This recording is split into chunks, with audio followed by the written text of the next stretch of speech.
Welcome again, welcome Babukeli, xhosa TV predictors, and here is our 2 hours for today. Our games are starting by 9 o'clock. We'll start in France where Metz is welcoming Olympiacos Marseille. They just say over 1.5. The second one will be Casa Pia Atletico versus Sporting Lisbon, also say over 1.5. Another one is in Germany. We'll play the double draw where Werder Bremen is playing Bayern Munich. Just give Bayern and over 1 point. No, just give a draw and Bayern Munich and a draw.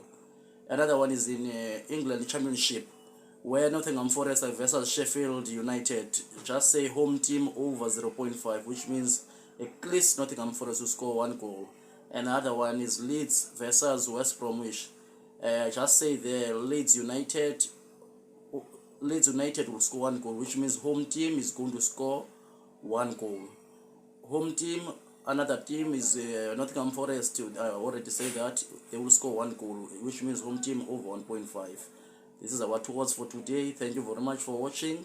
Don't forget, it's our train to 20 days.